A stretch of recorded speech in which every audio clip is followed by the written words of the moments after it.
Developing news out of Brazil, Indiana this evening, where a long-awaited road project has again been put on hold.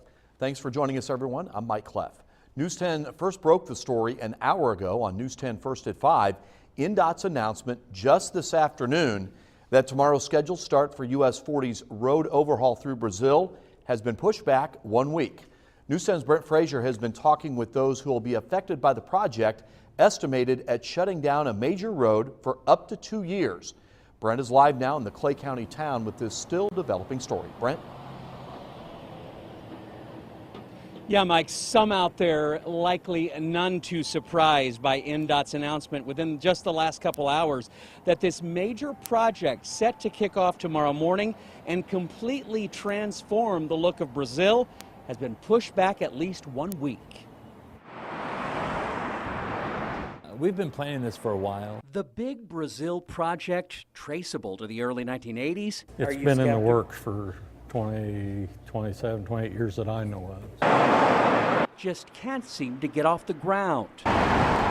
On this, the eve of the April 1st start date, INDOT announces a 1 week setback. So for now, plans to pave a new US 40 through downtown are tabled another 7 days. Perhaps the most prepared people will be the business owners who will eventually be behind the orange barrels. I think the retailers seem pretty confident in the fact that they've done what they need to do to prepare for a possible decline in sales. Just today, the Clay County Chamber of Commerce launched a campaign of coping, you could say, a plea for the motoring public to practice patience and keep their business right here in Brazil. This project is slated to be a 2-year project. The staggered two-phase overhaul is designed with the merchants in mind.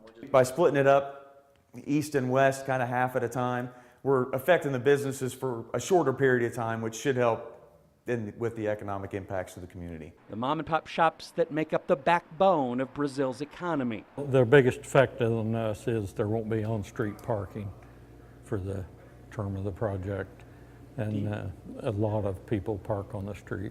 The owner of Pappy's Barbecue has a rear entrance and city parking lot out back. So we're grateful it's there, but all the other businesses that don't have any parking will be using that.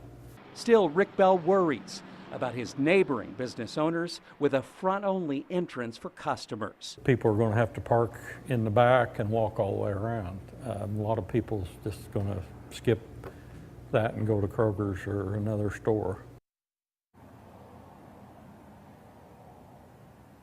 An INDOT spokeswoman offered few details this afternoon into what's behind this work delay, but a supervisor from Grade X in Indianapolis hinted to me this afternoon on the telephone that they'd encountered some snags in the project. So for now, Mike, looks like another week of waiting for the folks here in Brazil who so desperately want to see this on-again, off-again project get started.